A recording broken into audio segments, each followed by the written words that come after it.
All right, so first I'll tell you a little you may not know about Jase as a pilot.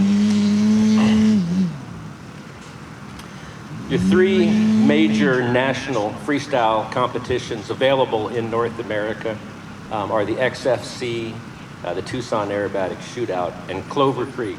And this year, they all happened to fall in the same year, which made for a very busy schedule for the top freestyle pilots. But in an unprecedented performance, Jase won all three. He's the first aerobatic freestyle Triple Crown winner in history. So, yeah, that is worth a big round of applause.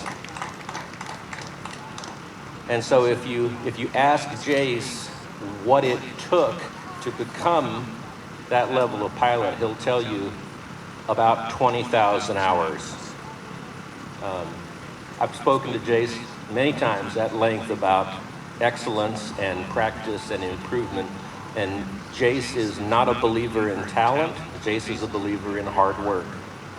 And he'll be the first to tell you that what separates him from everybody else is desire, commitment, and family support. So when you see Jase fly, don't think there's someone different than me. Just think there's someone that's worked extremely hard. So the aircraft that Jase is flying, it's so brand new. This is the first prototype of what will become our 40% freestyle Slick 580 aircraft. The Slick is a semi-scale model of an all-composite, full-scale design. We like it a lot. It's very good at converting forward kinetic energy into rotational energy for freestyle maneuvers. It's very stable, it's very maneuverable, very predictable. So this particular project is all about taking a 40% aircraft. This is a 38-pound airplane powered by a DA-170 full heavyweight battery with a smoke system, and it weighs 38 pounds as it sits. And this is about taking a 40% aircraft and making it as capable and as maneuverable as our very best 35% freestyle airplanes. So it's all about energy maintenance, energy conversion.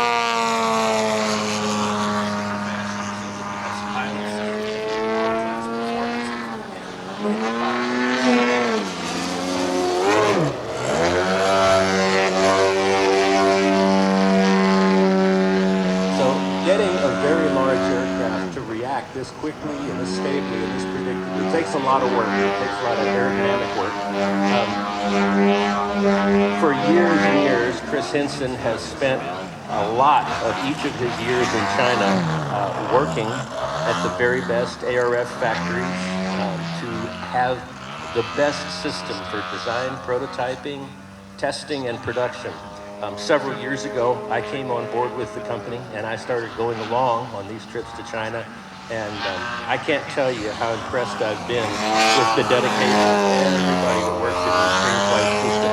It really is a global system. There are dozens and dozens and dozens. If you want to hear any stories, come by the tent. We'd love to tell stories about it. So this particular airplane, this is the first iteration in this size, and I think at this point we're probably 2 or 3 iterations away from it being done. So the way it's performing now is not good enough for us. So we'll go through a couple of more prototyping stages with Jase as our best in the world for that. And we'll have something that will make everybody really happy. The highest performance aerobatic freestyle 40% that has ever existed. So the aircraft relies heavily on carbon fiber composites.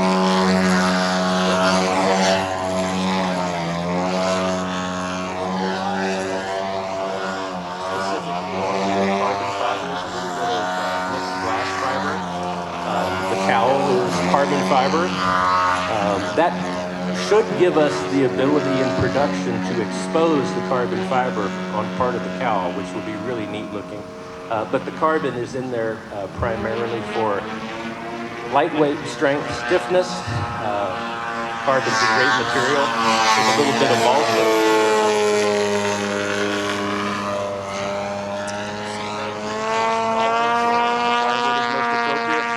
And this has been a multi-year project to find the very best mix of synthetic and natural materials to make the lightest, strongest, longest lived aircraft that we can. So one of the projects that we have going at Extreme Flight will come to fruition over this winter.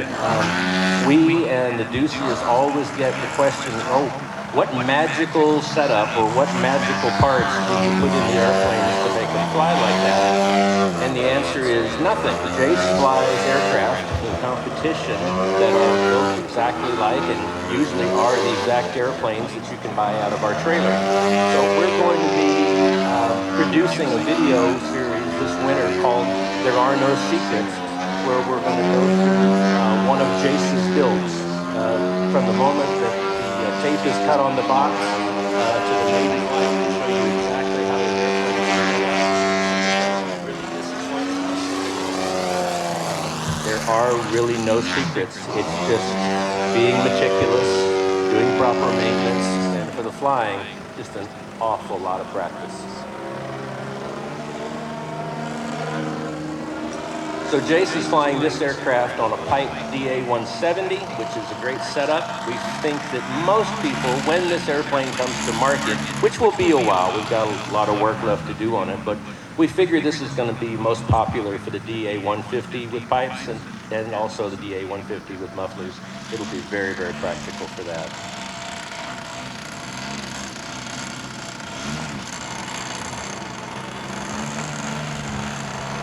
And so that highlights something which is important, which is an airplane can be extremely maneuverable and be a winning extreme aerobatics airplane and also be extremely stable and gentle and predictable at the same time.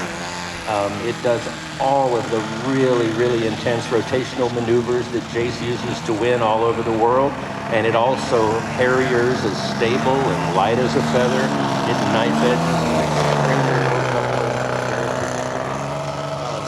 What we've pushed forward on for the last several years is that a good airplane is a good airplane for nearly everything.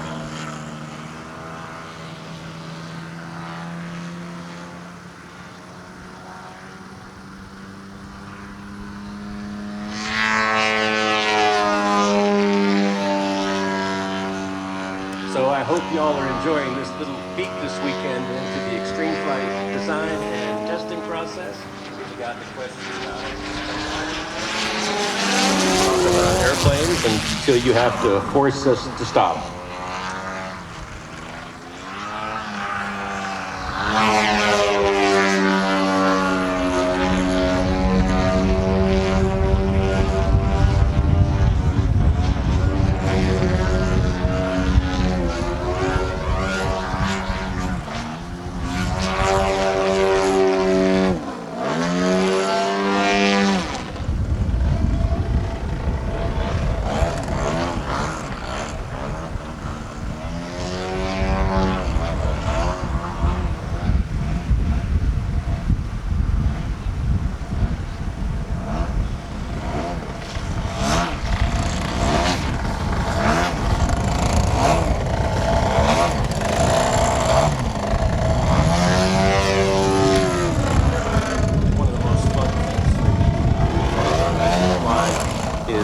Whenever Jase and some of his competitors and friends get together at an event, you can almost be sure that by the end of the weekend, they'll have developed at least one brand new maneuver. And that's oftentimes the most fun thing. When you see that group of guys that fly freestyle all over the country out at the flight line, watch, and they're probably coming up with something that no one's ever seen before.